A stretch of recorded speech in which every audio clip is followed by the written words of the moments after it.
پہلے طاغوت کا انکار کرو پھر اللہ پر ایمان لاؤ، تب ایمان معتبر ہے۔ طاغوت کسے کہتے ہیں؟ طغا سے بنا ہے، طغا طغیانی۔ دریا اپنے حدود کے اندر بہ رہا ہے، لیکن اب یہ کہ اس کی پانی ادھر چھلک گیا ہے، اپنے حدود سے کناروں سے نکل گیا، اسے کیا کہتے ہیں؟ طغیانی۔ طغیانی آئی ہوئی ہے، طغیانی۔ تو انسان کا اور جنوں کا مقام کیا ہے؟ وما خلقت الجن والانس الا لیعبدون، میں نے نہیں پیدا کیا جنوں اور انسانوں کو مگر اس لیے کہ میری بندگی کریں۔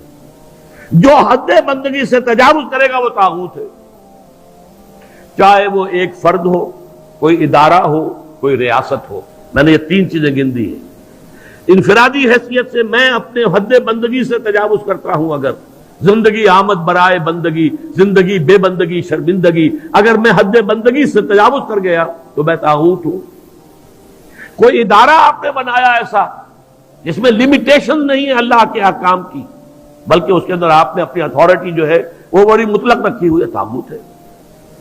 ریاست آپ نے قائم کی، حاکمیت عوام کے لیے یا حاکمیت کسی ایک خاندان کے لیے، وہی طاغوت ہے۔ اس کی نفی، اس کا انکار، اس کے خلاف بغاوت کر کے ایمان لاؤ گے تو ایمان معتبر ہے۔ اور اگر طاغوت سے دوستی بھی چل رہی ہے، طاغوت کی چاکری بھی ہو رہی ہے، طاغوت کے ساتھ تعاون، حال یہ ہے کہ حضور فرماتے ہیں من مشى مع فاسق ليقويه فقد اعان على هدم الاسلام، جو شخص کسی فاسق و فاجر انسان کے ساتھ چلے اسے تقویت پہنچانے کے لیے، اس نے اسلام کی عمارت کو جڑوں سے کھودنے میں مدد کی، منہدم کرنے میں مدد کی۔ من مشا صرف چلنا، آپ کسی کے ساتھ چلتے ہیں تاکہ تقویت اسے ہو جائے، لوگوں کو معلوم یہ بھی ان کے ساتھ ہے۔ من مشا مع فاسقن، فاسق کافر بھی نہیں، فاسق، لیقویہ، تاکہ اسے تقویت پہنچائیں۔ فقد اعان علی ہدم الاسلام، اسلام کی عمارت کو جڑوں سے کھود کر گرانے میں مدد کی۔